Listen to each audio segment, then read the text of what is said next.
Across the South, Black communities bear an outsized share of environmental harm, from health problems because of polluting facilities to neighborhoods displaced by destructive infrastructure projects. Many of these communities trace their roots back to the end of the Civil War, when formerly enslaved people remained near the plantations they once worked. There, they built schools, churches, and neighborhoods.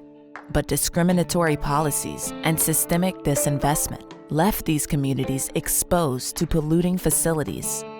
Sited alongside homes and neighborhoods, they became and remain frequent targets for quarries, pipelines, power plants, and harmful highway projects.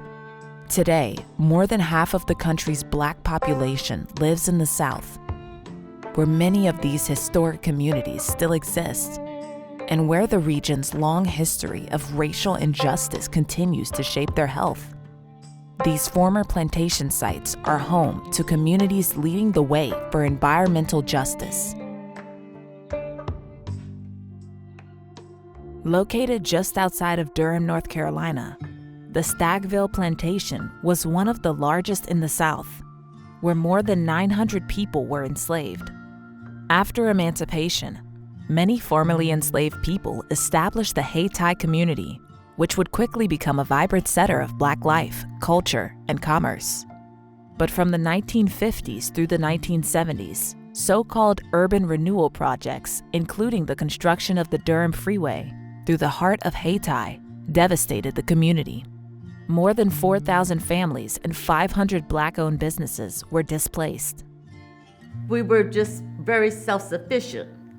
And whatever one needed, there was always someone that you could go to and get that done. People were thriving, business was thriving. You know, Paris Street, which they call the Black Wall Street because that's where your Black businesses economically were. You had everything you needed. My name is Beverly Barnes Evans, and I'm born and raised in Durham. My mother's maiden name is Suit. And the Suits were part of Staggville, and also the Suit Plantation, which was next door to Staggville. And after emancipation, some of the Suits moved to Hayti. My name is Ricky L. Hart, born and raised here in Durham, North Carolina. I'm a fifth-generation Staggville descendant. As I was growing up, get on the bus, you take it downtown to 5 Points, you walk up to Paris Street, the Mechanics and Farmer, go in with the book, pay the mortgage, get the receipt, bring it back, get on the bus, and come back home. And that's how things were.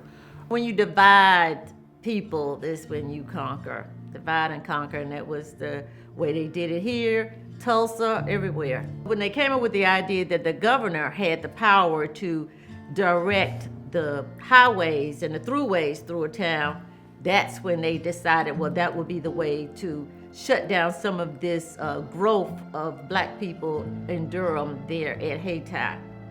And so they said they were going to take it by eminent domain.